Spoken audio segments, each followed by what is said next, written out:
ne soyons pas tristes, nous devons plutôt nous réjouir. Vous savez, beaucoup ne peuvent pas se réjouir actuellement. Et Dieu nous donne cette opportunité-là de pouvoir nous réjouir ensemble en sa présence. Alléluia. Alors, tu es libre de te réjouir, tu es libre d'écouter la parole, la voix, de chanter, de louer l'Éternel. Parce qu'il a besoin de toi. Et toi aussi, tu dois avoir besoin de lui. Et je dis encore bonjour à tous. Et bonne fête. Vous savez, une fille qui a de la joie, on est à recevoir. Alors, lorsqu'on donne, il y a de la joie, lorsqu'on reçoit, il y a de la joie. Alors, c'est une fête. C'est pour ces raisons que le Seigneur, l'Éternel, le Dieu des armées, a ordonné qu'il fallait cela. Et tout ça, nous savons pouvoir te bénir. Amen. Alléluia. Parce qu'il ne mange pas souvent. Lui qui ne mange pas. Il a plutôt pour donner. Bien, ce matin, nous allons lire dans les Écritures comme d'habitude. Vous savez, il faut tous se ressourcer. Parce que c'est la foi que tu parles la parole de Dieu. Chacun a besoin d'écouter cette parole afin que sa foi puisse encore davantage augmenter. N'est-ce pas cela? Ça veut dire que la foi vient de ce qu'on entend vient de la parole de Dieu. Et c'est normal d'écouter la parole de Dieu pour entretenir cette foi. Parce qu'il est le consommateur de la foi. Il a besoin de consommer une foi ferme, une bonne foi. Alors c'est pour ces raisons que nous devons tous, chacun de nous, écouter la parole de Dieu, travailler avec le Seigneur dans son œuvre. Que Dieu vous bénisse. Bien, nous allons commencer par lire dans le livre de l'Ecclésiaste. 3 verset 11 uniquement. Nous pouvons lever devant la parole du Seigneur.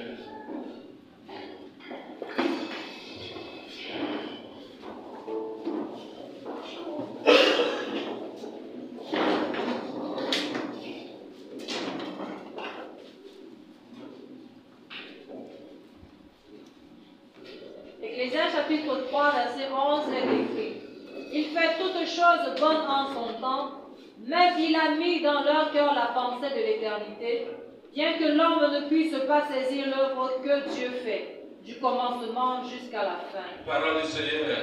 Amen. Gloire à Jésus. Asseyons-nous sur les bancs en présence de notre Dieu. Bien, ce matin, si je peux donner le terme. Notre message, je dirais, créé pour l'éternité. Et c'est merveilleux. Créé pour... Ça veut dire qu'on soit souvent ensemble. Quand on est ensemble, nous chez nous, c'est bon. Et ce que tu écoutes le soir, le Seigneur te bénit, te plaît. Alors je disais donc que si je peux donner le thème de ce matin, c'est créé pour l'éternité. C'est l'Ecclésiaste qui commence avec nous. Il commence par dire: il fait toutes choses bonnes en son temps. Ah, c'est merveilleux. Vous savez, nous avons toujours l'habitude de dire que le temps de Dieu est ouvert. Et si nous l'assumons encore ici, parce que c'est ta parole, c'est sa parole. Si nous pouvons le dire, c'est parce que nous reconnaissons que c'est Dieu qui nous dit. Il dit donc, ici, il fait toutes choses bonnes en son temps. Même il a mis dans leur cœur la pensée de l'éternité.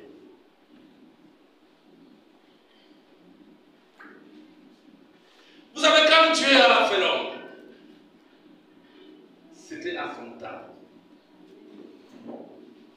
Et nous savons que tout ce qu'il fait à son temps est comment? Bon.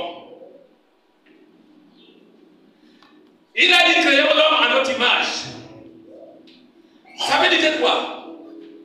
Dieu lui-même qui est esprit, l'esprit ne meurt pas, il vit éternellement. Et il a dit créons l'homme à notre image. À l'image de qui? De Dieu. Il faut que tu saches qu'au départ, tu as été créé à l'image de Dieu. Vous savez, beaucoup de personnes, les gens s'en passent de certaines choses, la marche avec le Seigneur, parce qu'ils ne comprennent pas en réalité le fondement des choses. C'est que la profondeur de la chose, comment Dieu a commencé. C'est pour cette raison que quand il va ici, il s'adresse à l'homme. Il dit qu'il a mis dans leur cœur la pensée de l'éternité. Bien que l'homme ne puisse pas saisir l'œuvre que Dieu a faite. L'homme n'a pas saisi depuis longtemps l'œuvre que Dieu a faite. Sur lui même d'abord. Il a donc mis en l'homme la pensée de quoi? De l'éternité. Je vais vous dire une chose, frère. Même quand la mort existe, quand tu vois quelqu'un mourir, ça nous fait du mal, non? Malgré que ça nous fait du mal. Mais il y a là où Dieu a créé l'homme, c'est pour l'immortalité. Dieu n'a pas créé l'homme pour vivre un jour. Non. Il faut que tu comprennes, Dieu ne t'a pas créé pour vivre un jour.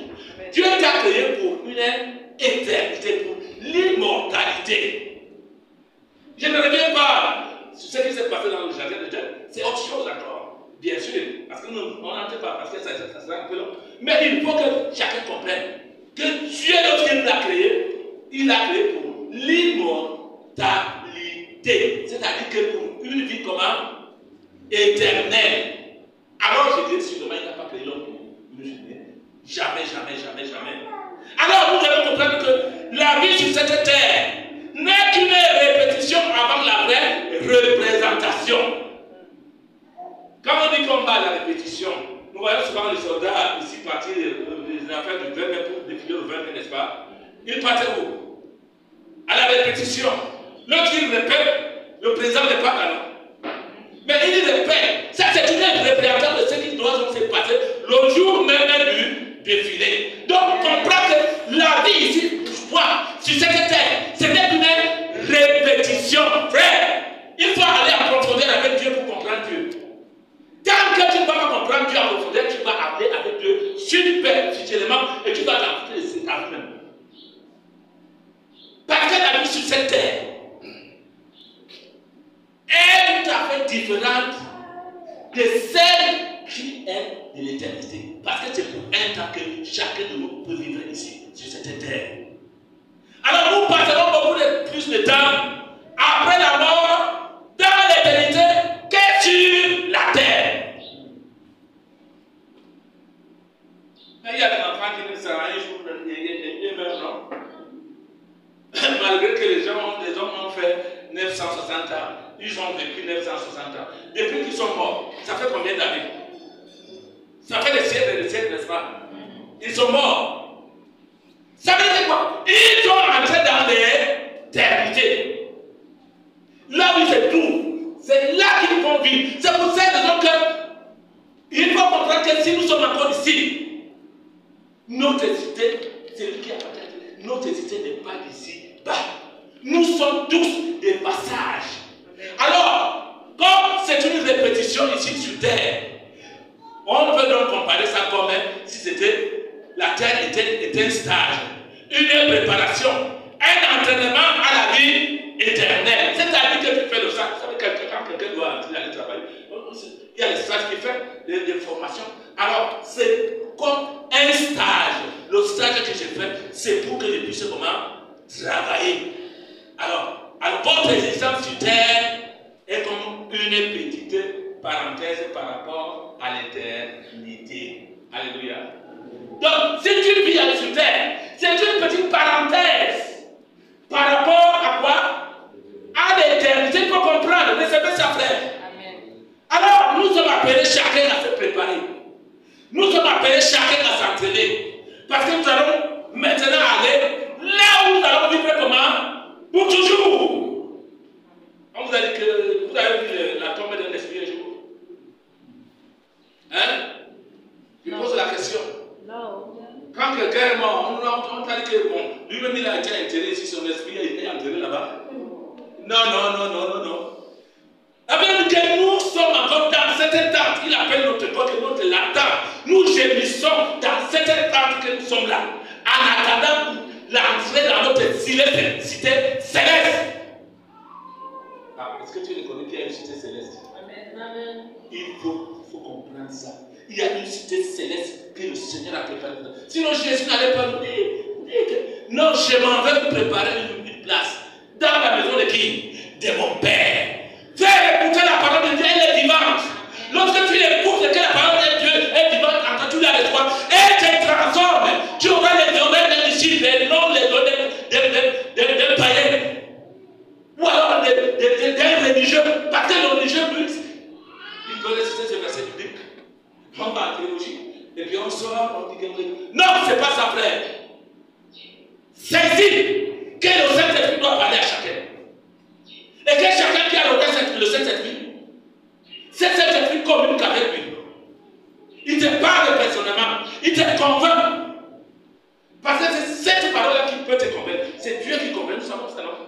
C'est Dieu qui convainc. C'est pour ça que nous devons travailler. Alors nous devons comprendre que Dieu a implanté autre forme de l'être humain, le sens de l'éternité. Alors, dans le verset 11, il dit, bien que l'homme ne puisse pas saisir l'œuvre que Dieu a faite, du commencement jusqu'à la fin. Alléluia. Ça veut dire qu'il y a un commencement et il y a une fin. Mais le Seigneur nous apprend, il veut nous former, pour que pendant que nous sommes au commencement, que nous puissions commencer bien avec lui. Et nous puissions aussi terminer bien avec lui, pour la vie éternelle. Malgré que nous soyons des passages ici, nous sommes effectivement des passages, mais Dieu a mis cela. C'est pour ces raisons que quoi que tu vois quelqu'un qui va mourir, ça va te faire mal. Mais comprends que il y a quelque chose que Dieu a préparé pour l'homme, c'est l'éternité. Alors, s'il y a mis ici-bas, offre de nombreux choix, l'éternité précise, qui en a seulement deux voies. N'est-ce pas cela? L'éternité précise nous dit qu'il y a combien de voies? Deux voies seulement. C'est-à-dire, nous avons donc l'enfer, le ciel. C'est-à-dire, le ciel et l'enfer. C'est pour cette raison que tu dois travailler pour échapper à l'enfer. Quand on dit je m'en vais au ciel, quand le Seigneur dit je m'en vais au ciel, il ne disait pas qu'il m'en vais à l'enfer. Il repartait chez son Père. Parce qu'il a dit, glorifie-moi de la gloire que j'avais auprès de toi. Parce que j'ai tout accompli ce que toi tu m'as demandé de faire. Alors chacun est appelé à faire ce que Dieu lui demande. Pour recevoir la gloire de Dieu qui est aussi notre Père. Amen. Alléluia. Amen. Frère, avec des bonnes dispositions, recevons cette parole. Elle est vivante. Elle va te faire du bien. C'est elle lorsque tu la reçois. Elle éclaire même les yeux de ton cœur. Parce qu'elle va jusqu'à toucher même les sentiments. Toucher même l'esprit. Pour être transformé. C'est ça. C'est ce qu'on appelle le spirituel. C'est pas le spirituel que les gens font. Le spirituel, la part de Dieu est vraie. Elle est vivante. Elle est tranchante. Alors je veux dire, votre relation avec le Seigneur sur la terre déterminera votre relation avec lui dans l'éternité. Oui, il n'y a pas de favoritisme chez Dieu. Ça dépend de la relation avec laquelle tu as avec Dieu sur terre. C'est ça qui détermine quand tu seras là-devant avec le Seigneur. Alors le Seigneur nous interprète tous. Nous sommes tous ces créatures. Et si tu appartiens à Christ, tu es ton enfant. Alors nous devons donc faire les efforts pour avancer, pour marcher, afin que notre relation soit meilleure avec notre Dieu. Il nous attend en grâce frère. Alléluia. Alors quand vous vivez à la lumière de l'éternité, vos valeurs vont changer aussi. Je dis, quand vous vivez à la lumière de l'éternité, vos valeurs changent aussi. Comme a dit avec l'apôtre Paul, dans le livre de Philippiens, tu vois, il dit, mais les choses qui pour moi étaient un gain, je les regarde à cause de Christ comme une perte. Ça veut dire que sa valeur a changé. Il a compris que c'était une perte pour lui. Parfois, il dit même qu'il trouve que c'est comme, il voit ça comme de la boue. C'est-à-dire quelqu'un qui est dans l'ignorance, il voit qu'il est bien propre alors qu'il est dans la boue. C'est comme ça le corps. Là, le corps. Il saura jamais qu'il est propre. Mais il cherche là où il y a le boubier. C'est là qu'il dit, toi tu as mal fait, moi je m'en vais dans. Alors, Dieu ne veut pas comme ça. C'est lui qui n'est pas éliminé par la famille de Dieu. C'est pour ça qu'il n'est pas différent de la truie, bien le porc, comme on appelle. Bon, le cochon, parce que le porc, on l'appelle porc quand il est à table. Alors, nous devons donc comprendre cela. Alléluia. Vous voyez, quand il est à table, l'oignon est déjà là. Tu dis la viande du porc. Tu dégustes ça avec tout le goût. Alléluia. Que le Seigneur bénisse. Gloire à Dieu. Alors, l'amour n'est pas la fin de tout. Elle n'est même pas intéressée à votre existence.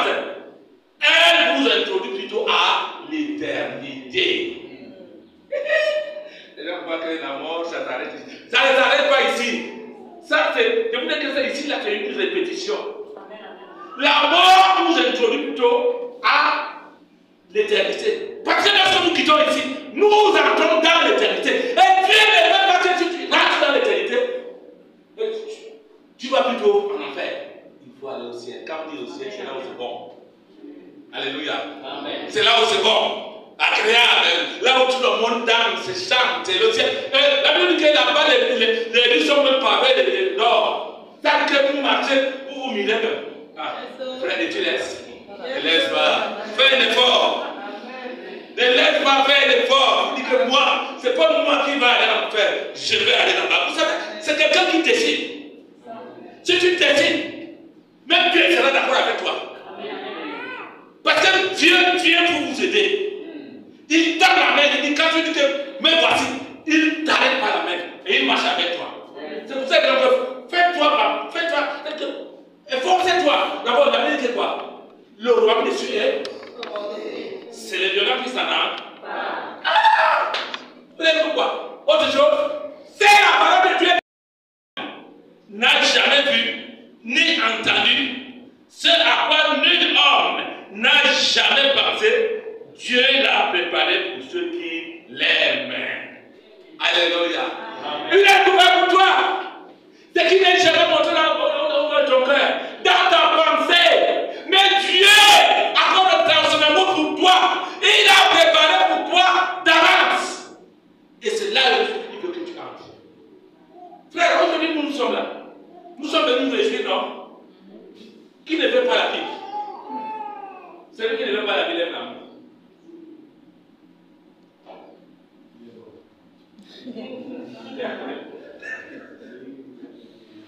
Je ne vois pas qui ne veut pas la vie. Et Dieu a préparé la vie pour toi. Il n'a pas préparé la mort pour toi, frère.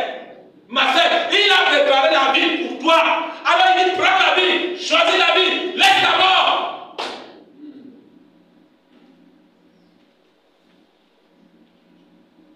Mais c'est à cause de notre ignorance qu'on ignore. On n'a jamais vu ni entendu ce à quoi nul homme n'a jamais pensé.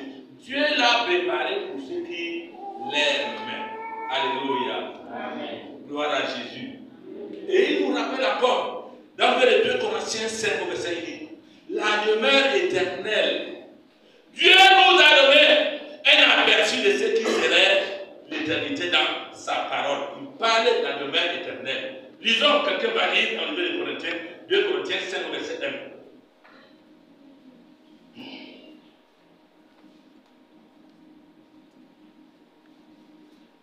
2 Corinthiens chapitre 5, verset 1, il est écrit: nous savons en effet que si cette tente où nous habitons sur la terre est détruite, nous avons dans le ciel un édifice qui est l'ouvrage de Dieu, une demeure éternelle qui n'a pas été faite de main d'homme. Amen. Amen.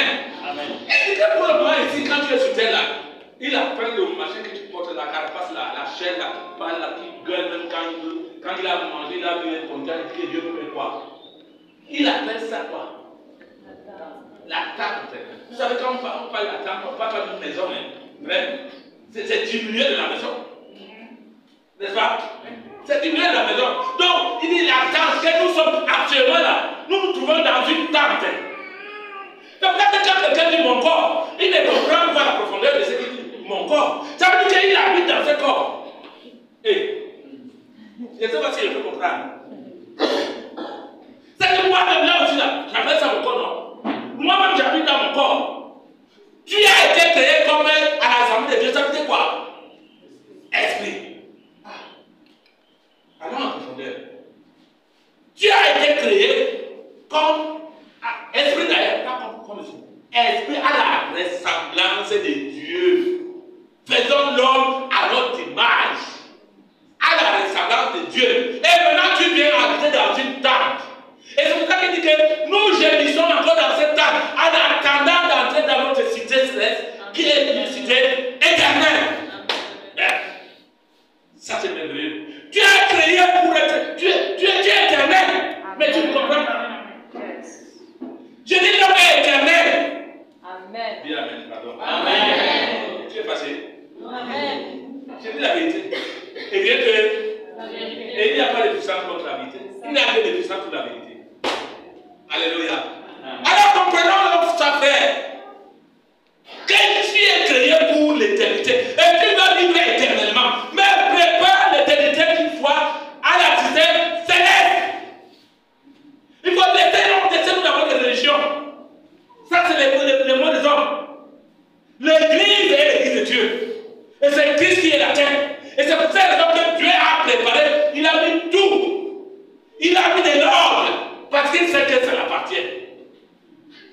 n'est pas un Dieu de désordre, non? Il est un Dieu d'ordre. C'est pour ça qu'il a mis de l'ordre dans l'Église. Parce que c'est la tête de Christ. Nous sommes le corps. Alors tu vas te demander que nous sommes un seul corps comment? Ah, c'est des choses de l'esprit. Alléluia. Il n'y a que l'esprit qui peut comprendre les choses de l'esprit. Avec que l'homme animal ne reçoit pas les choses de l'esprit. C'est difficile pour un homme naturel de recevoir les choses de l'esprit. Mais si tu es un enfant de Dieu, tu as l'esprit de Dieu, tu reçois les choses de Dieu, de l'esprit. Alléluia. Bien. Disons encore dans le livre d'Hébreux 13, 14. Il faut qu'on avance, n'est-ce pas? Il faut pas que je mange le temps, moi seul.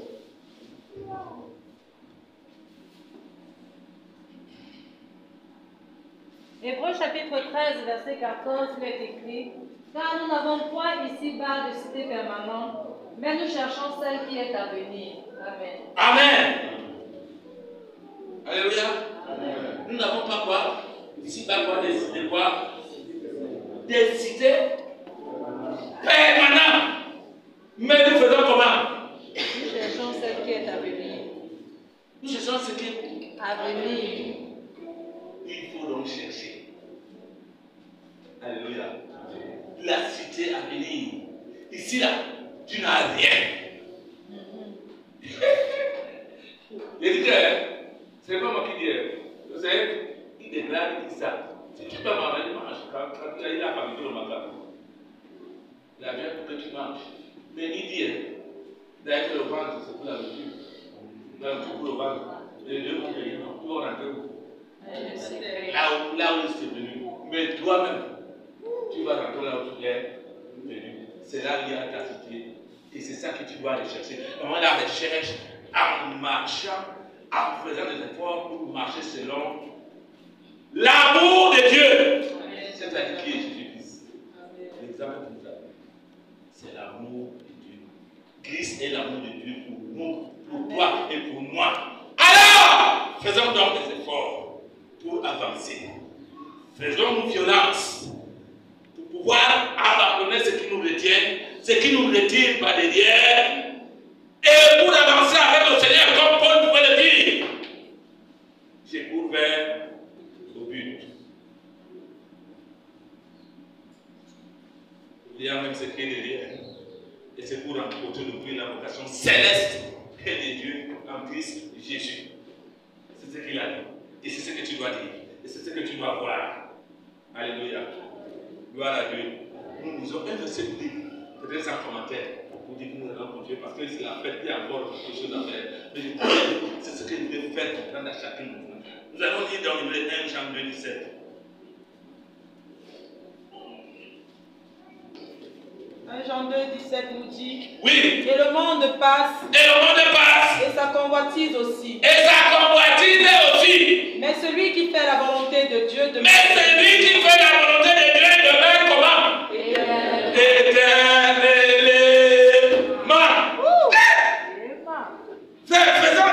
Nous devons faire la volonté de Dieu pour demeurer éternellement. Tu as été créé pour l'éternité. Amen. Que Dieu te bénisse. Amen.